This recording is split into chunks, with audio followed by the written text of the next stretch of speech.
你仲能夠記起佢哋咩？嗰啲喺香港娛樂圈黃金年代裏邊憑一己之力攪動風雲嘅傳奇人物：陳勳奇、黃子華、盧冠廷、王晶、黃偉文、黃家駒、劉以達、黃霑、徐克、泰迪羅賓呢10個名字串聯起港影港樂最輝煌嘅30年。佢哋有人一人頂起一個行業賽道，有人用作品定義一個時代，每一位都為香港娛樂圈嘅崛起立下汗馬功勞。咁佢哋究竟有幾牛？點解能夠喺群星璀璨嘅港娛圈殺出重圍避風鬼才？如今幾十年過去，佢哋現有狀如何啦？仲有邊個喺熒幕前後發光發熱？又有邊個早已隱入塵埃，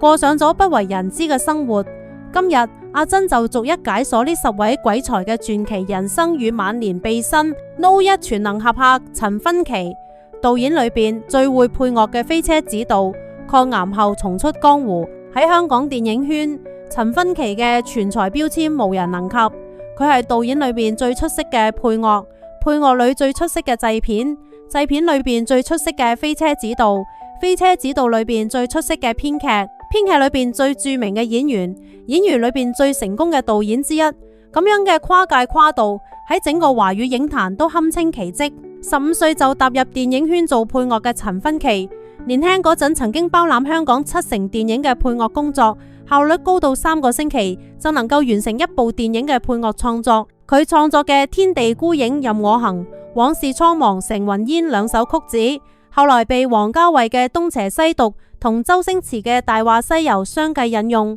成咗華語電影配樂史上嘅神級存在。更難得嘅係，佢仲獨具慧眼，喺王家衛默默無聞時，將佢收入麾下。兩人合作嘅《伊人再見》中，陳勳奇大膽設計現實啞巴加漫畫話癆殺手嘅反差主角，成為兩人最具創新嘅合作之作。除咗配樂，陳勳奇喺動作片領域亦造詣深厚。佢執導嘅《最佳賊拍檔》將警匪槍戰從街道搬到大海，憑借經驗嘅動作設計，被英國雜誌評為最不能低估嘅香港動作導演之一。晚年嘅陳勳奇歷經磨難，患上甲狀腺未分化癌後，聲帶被癌細胞破壞，聲音變得沙啞微弱，但佢並未就此隱退。年過60旬，戰勝癌症後，重執導筒拍攝勵志時尚動作片《美麗戰爭》，片場裏邊一場戲能來回拍20片，依舊保持住對電影嘅極致追求。如今嘅佢雖然不復當年嘅意氣風發，但仍然喺影視圈發揮餘熱，用行動詮釋住對電影嘅熱愛。No.2棟篤笑鼻祖黃子華，哲學係學霸嘅嬉笑江湖，復出即炸場。誰能夠諗到香港棟篤笑嘅開山鼻祖，竟係一位加拿大阿爾伯塔大學嘅哲學系學士。黃子華用嬉笑怒罵皆成文章嘅風格，硬生生喺香港娛樂圈開闢出棟篤笑呢一新賽道，成為無數人嘅快樂源泉同人生導師。喺成為子華神之前，黃子華嘅演藝之路並唔順暢，直到1990年第一場棟篤笑娛樂圈血肉史，先至讓佢一戰成名。佢嘅脫口秀從不堆砌段子，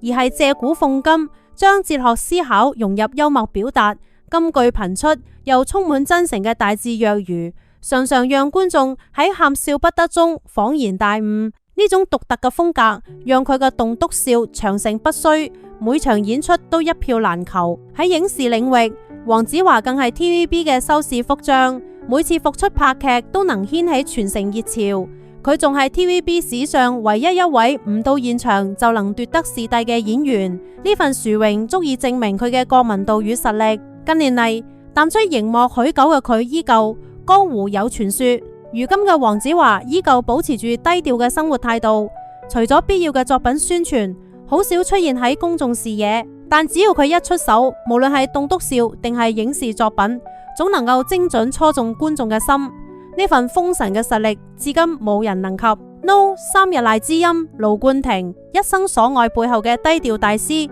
半生與音樂為伴，苦海翻起愛恨，喺世間難逃避命運。當一生所愛嘅旋律響起，無數人會瞬間諗起《大話西遊》嘅經典畫面，但好少有人知道呢一首粵語經典嘅創作者盧冠廷係一位獲獎無數嘅音樂鬼才，更係一位低調到近乎隱身嘅大師。作為香港電影音樂界嘅標杆人物，盧冠廷才華橫溢，曾經2度斬獲香港電影金像獎最佳電影歌曲獎，仲攞過台灣電影金馬獎最佳電影音樂創作獎。佢嘅音樂風格獨特，既能駕馭心情婉轉嘅影視金曲，亦能婉轉充滿節奏感嘅流行旋律。除咗一生所愛，佢仲為《歲月神偷》、《英雄本色》等多部經典影片創作配樂，用音符為電影增添咗靈魂。有趣嘅係，呢位音樂大師喺熒幕上卻常常以配角亮相，以至於好多觀眾對佢嘅面比對佢嘅名更熟悉，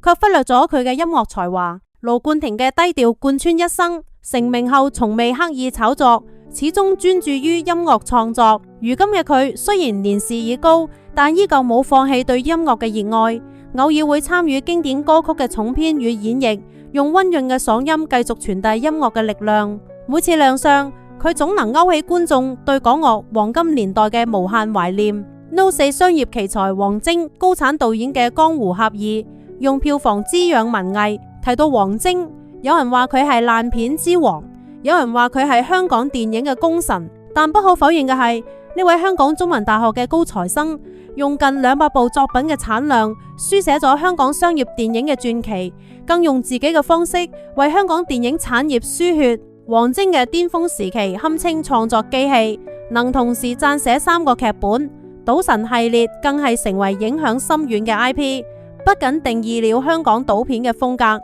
仲讓周潤發嘅賭神形象深入人心。佢同周星馳合作嘅《逃學威龍》《鹿鼎記》等作品，更係承包咗一代人嘅笑點，成為港式喜劇嘅經典之作。佢嘅作品題材不拘，風格寬泛，累計票房常年位居香港影壇榜首，係名副其實嘅票房保證。好多人唔知道呢位商業片導演嘅心中藏住俠義，佢人脈甚廣，深知香港電影產業嘅不易，常常將商業電影嘅盈利反哺到文藝片當中。許鞍華導演嘅《天水圍》系列，正係喺王晶嘅資金支持下，先至順利開拍，讓呢一部聚焦底層小人物嘅文藝片得以呈現喺觀眾面前。如今嘅王晶依舊活躍喺影視圈，雖然作品口碑參差不齊，但佢對香港電影嘅熱愛與貢獻始終值得被銘記。No 5鋒利詞人黃偉文，刀刀見血嘅詞壇鬼才，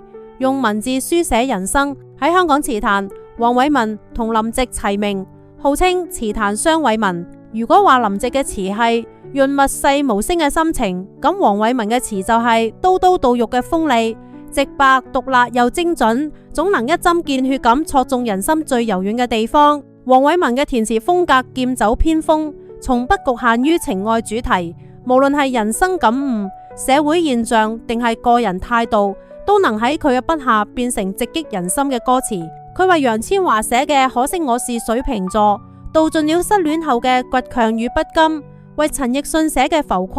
唱出咗小人物嘅掙扎與吶喊。更難得嘅係，佢仲會用歌詞傳遞情誼。為鄭欣宜寫嘅歌曲，既係對鄭欣宜實力嘅認可，亦係對佢母親沈殿霞嘅報答回禮。兩代人嘅情誼喺文字中流轉。除咗填詞，黃偉文仲身兼演員、歌手、作家等多個身份，才華全方位綻放。近年嚟，佢雖然產量減少，但並未淡出詞壇，反而成立填詞人聯盟，召集陳詠謙、喬靖夫等年輕詞人，致力於培養下一代詞壇力量，希望能夠讓香港粵語流行曲迎嚟第二春。No 6千度英才黃家駒，用搖滾傳遞大愛，精神永不過時。原諒我呢一生不羈放縱愛自由。黃家駒同 Beyond 樂隊嘅歌聲，至今仍喺無數人嘅青春裏面回蕩。呢位冇接受過專業音樂培訓嘅靈魂人物，用天賦與熱愛，將香港搖滾推向咗新嘅高度，更用作品傳遞出悲天憫人嘅胸懷與對自由嘅追求。Beyond 樂隊嘅成長之路充滿艱辛，早期以歐美搖滾風為主，後來逐漸轉向流行搖滾，曲風變化自然流暢，毫無違和感。而呢一切嘅背後，離唔開黃家駒嘅全程投入。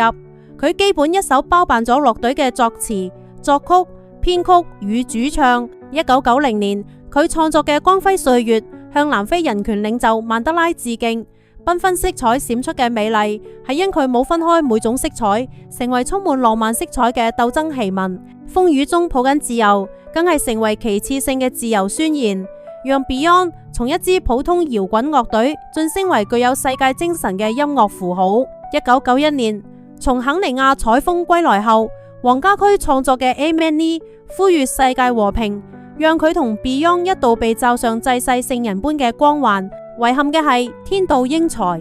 1993年，黃家駒喺日本錄製節目時意外離世，年僅31歲，留低咗無數未竟嘅音樂夢想。如今雖然黃家駒早已離去，但佢嘅音樂從未過時。Beyond 嘅歌曲依舊喺大街小巷傳唱，佢嘅精神亦影響咗一代又一代嘅音樂人。No7 音樂怪才劉以達，達明一派嘅幕後靈魂，演活夢為大師嘅跨界傳奇。提到劉以達，好多人嘅第一反應係周星馳電影裏嗰個荒誕搞笑嘅夢為大師，但好少有人知道呢位其貌不揚嘅演員，竟係香港樂壇傳奇樂隊達明一派嘅核心創作人，一位能把所有能發聲嘅嘢都變成樂器嘅音樂怪才。作為達明一派嘅編曲作曲擔當，劉以達嘅音樂風格波濤雲詭，氣象萬千，融合咗電子、搖滾、古典等多種元素，極具實驗性與前瞻性。喺香港樂壇嘅黃金時期，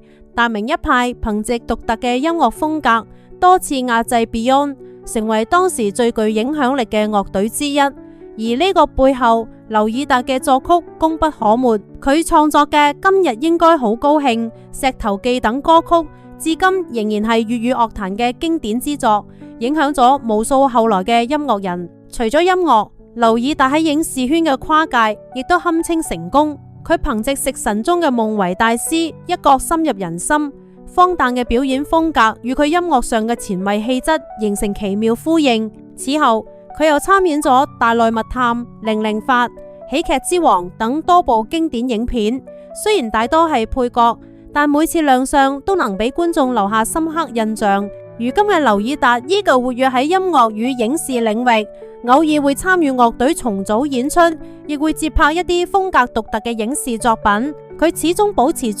對藝術嘅好奇心與探索欲，用自己嘅方式延續住怪才嘅傳奇。雖然曝光度唔高，但喺業內嘅地位依舊舉足輕重。No 8學貫中西黃霑，香港4大才子之一，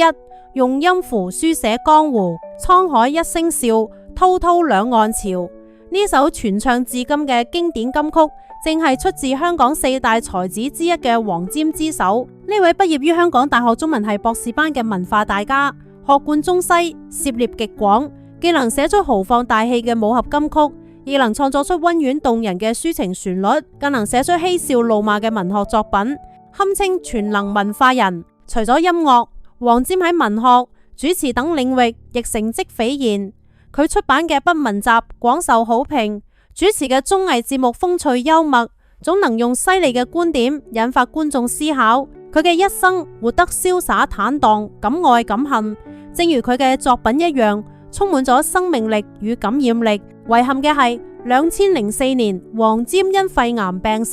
享年64歲。佢嘅離去唔單止係香港娛樂圈嘅重大損失，更係華語文化界嘅一大遺憾。如今佢嘅作品依舊喺影響住後人。每當經典旋律響起，人們總會諗起呢位才華橫溢、性情灑脫嘅霑叔。No 9技術狂人徐克徐老怪嘅武俠江湖，永遠喺創新嘅路上。人稱徐老怪嘅徐克係香港電影新浪潮嘅代表人物，更係華語武俠電影嘅革新者。佢嘅作品風格劍走偏鋒、急激險怪，從不拘泥於舊有技法。你永遠無法預測佢下一部電影嘅風格與手法，因為佢始終喺嘗試最新嘅電影拍攝技術，用鏡頭構建心中嘅武俠世界。徐克嘅手繪分鏡技術堪稱一絕，堪比專業漫畫家。佢執導嘅每一部作品都會親自繪製大量分鏡圖，確保畫面呈現符合自己嘅想象。近年嚟，徐克依舊保持住高強度嘅創作節奏，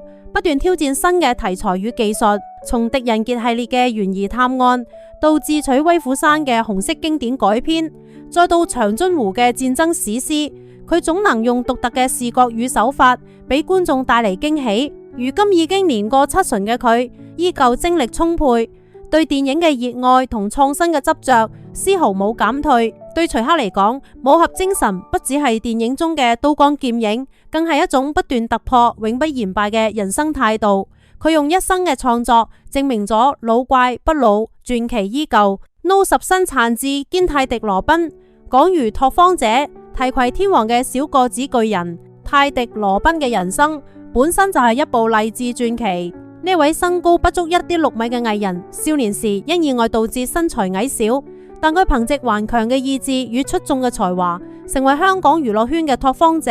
更係新藝城7怪之一，為香港電影嘅發展立下咗汗馬功勞。作為香港第一支樂隊花花公子嘅創始人，泰迪羅賓喺音樂領域嘅成就不容忽視。後嚟轉型影視圈，佢身兼導演、監製、電影、音樂出品人等多個身份，全方位參與電影製作。佢執導嘅《我愛夜來香》、《群龍奪寶》等作品，風格幽默，節奏明快，成為港式喜劇嘅經典之作。而《群龍奪寶》中，佢同劉德華合唱嘅片段，更係成為香港電影嘅經典名場面。泰迪羅賓嘅江湖俠義喺圈內廣為人知。當年周潤發、劉德華仲係新人嘅時候，都曾經受到佢嘅提攜與幫助。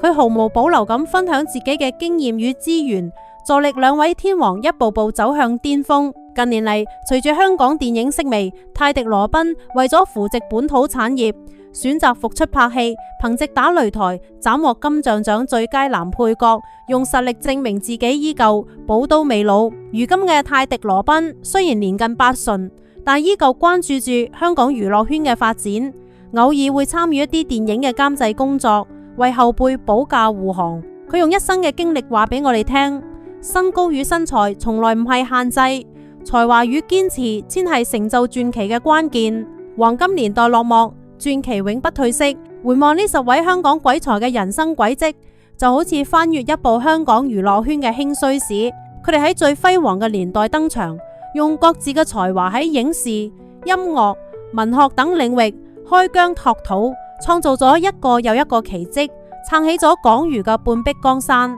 而嗰啲陪伴我哋長大嘅經典作品，嗰啲刻喺青春裏面嘅旋律與畫面，亦將永遠溫暖着我哋，成為心中最珍貴嘅回憶。